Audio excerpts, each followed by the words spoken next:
বলিউডের জনপ্রিয় তারকা দম্পতি সিদ্ধার্থ মালহোত্রা ও কিয়ারা আদভানি প্রথমবারের মতো বাবা-মা হয়েছেন। মঙ্গলবার মুম্বাইয়ের রিলায়েন্স হাসপাতালে কিয়ারা কন্যা সন্তানের জন্ম দেন। স্বাভাবিক প্রসবে শিশুর জন্ম হয় বলে একটি ঘনিষ্ঠ সূত্র জানিয়েছে। চলতি বছরের ফেব্রুয়ারিতে ইনস্টাগ্রামে এক পোস্টের মাধ্যমে নিজের প্রথম সন্তানের প্রত্যাশার কথা জানান কিয়ারা ও সিদ্ধার্থ। পোস্টটিতে একটি ছোট শিশুর মোজা হাতে ধরে থাকা ছবি দিয়ে লিখেছিলেন, আমাদের জীবনের সেরা উপহার শীঘ্রই আসছে। সিদ্ধার্থ ও কিয়ারার প্রথম পরিচয় হয় এক পার্টিতে। এরপর ২০২১ সালে মুক্তিপ্রাপ্ত সিনেমা শেরশাহের সেটে তাদের প্রেমের সম্পর্ক গড়ে ওঠে।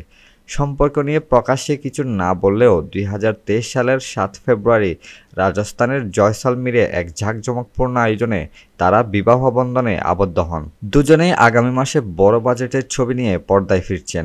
সিদ্ধার্থ মালহোত্রাকে দেখা যাবে জাহ্নবী কাপুরের বিপরীতে পরম সুন্দরী সিনেমায়। অন্যদিকে কিয়ারা আদভানিকে দেখা যাবে হৃতিক রোশন ও জুনিয়র এনটিআরের সঙ্গে স্পাই ইউনিভার্সভুক্ত ওয়ার 2 ছবিতে, যা মুক্তি পাবে স্বাধীনতা দিবসে।